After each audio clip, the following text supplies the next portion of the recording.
அண்ணா என்னம்மா இழந்துட்டேன் பிரதர், இழந்துட்டேன். காதல் இருக்கிற லோல கலந்துட்டியா?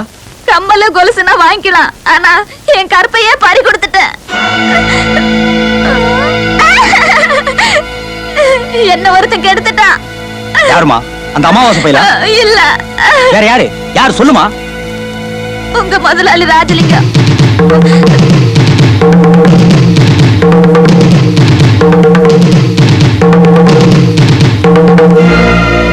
அங்க இங்க கைய வச்சு கடைசியில ஏன் மடியிலேயே கைய வச்சுட்டானா அவன?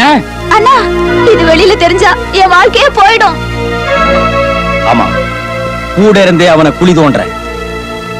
இதுக்கு மேலயும் எனக்கும் அம்மாவாசைக்கும் கல்யாணம் நடக்குமா? நடக்கும். நடக்கலன்னா நடத்தி வைக்கிற சிஸ்டர். என் சிஸ்டரை பத்தி முக்கியமான ஒரு மேட்டரை சொல்லிட்டு போலான்னு தான் வந்தேன். என்ன? தெரிஞ்சோ தெரியாமலோ அவ ஒருத்தங்கிட்ட கெட்டு போயிட்டான். இதுக்கு தான் இந்த மாதிரி விஷயங்களை சொன்னா பொட்டுன்னு போயிடுவானுங்க. சரி, கெட்டு போன ஒருத்தனுக்கு அவளை கட்டி வச்சிட வேண்டியதுதான். வேணாங்க. நீ இருக்கேங்கறியா? இருக்கங்க, நானே கல்யாணம் முடிச்சுக்கிறேன். இல்லப்பா, ஓகே. அவ கெட்டு போனவ. விடுங்க. நீ கட்டிட்டு போனதுக்கு பின்னால உங்க குடும்பத்துல ஏதாவது பரவாயில்ல. சரிங்கறியா? சரி. சரியா? சரி. அப்படி போய் அமாவாசை, இந்த சந்திரனையே உன்கிட்ட ஒப்படைக்கிறேன். ஷாஜகான் மும்தாஜ பாத்துக்கிட்ட மாதிரி என் சிஸ்டரை நீ பத்திரமா பாத்துக்கடா. ஏய், அது வேற பொண்ணு.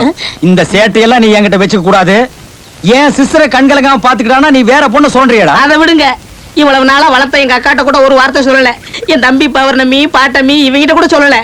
உங்க தங்கச்சி கெட்டு போனவன்னு தெரிஞ்சு நான் கட்டிக்கிட்டேனே, அதை நினைச்சாதான் என் மனசு தாங்கல. அப்படி போடு மச்சான். விதவைகள் மறுவாழ்வு திட்டம்னு ஒண்ணு இருக்கு. அரசாங்கத்துக்கிட்ட சொல்லி உனக்கு ஒரு அவார்டு வாங்கி தர்றேன். அவார்டு எல்லாம் சாதாரணமா கிடைக்குமா? இப்படிப்பட்ட தியாகிகளுக்கு தான் கிடைக்கும் மச்சான். மச்சான், பாசமலர் மாதிரி என் கண்ணையே உன்கிட்ட ஒப்படைக்கிறேன். கைய விட்டு நோண்டிராதரா. அண்ணா, மலர்களை போல் தங்கை உறங்குகிறார். உன் தொல்லை தாங்க முடியல. அவன் தனியா விட்டு வாங்கடா. இவனுக்கு கொடை ஒரு கேடு. பாடி நீ. நீங்க என்னமோ கற்ப பறி கொடுத்துட்ட மாதிரி அழுவுறீங்க. அந்த கற்பு தாண்டி என் நெஞ்ச உழுக்குது. ஏன்னா நான் கற்பு கரசண்டி, கற்பு கரசன். இங்க பாருங்க, 1000 பொய்ய சொல்லி ஒரு கல்யாணத்தை பண்ணணும்னு சொல்லுவாங்க. ஆனா ஒரு பொண்ணு ஒரு பொய்ய சொல்லி ஒரு கல்யாணத்தை பண்ணிட்டா. யாரு? நான் தான். எப்படி? அந்த அயோக்கிய என்ன கெடுத்துட்டான். அவன் மேல பொய்ய சொல்லி எங்க அண்ணனையும் அவங்கிட்ட இருந்து பிரிச்சுட்டேன். நம்ம கல்யாணத்தையும் முடிச்சிட்டேன். அப்ப உன் கற்பு கடலையா? என் கற்பு கரசியே. வாங்க வீட்டுக்கு போலாம். வேணா வேணா, குளத்துக்கு போவோம். எதுக்கு?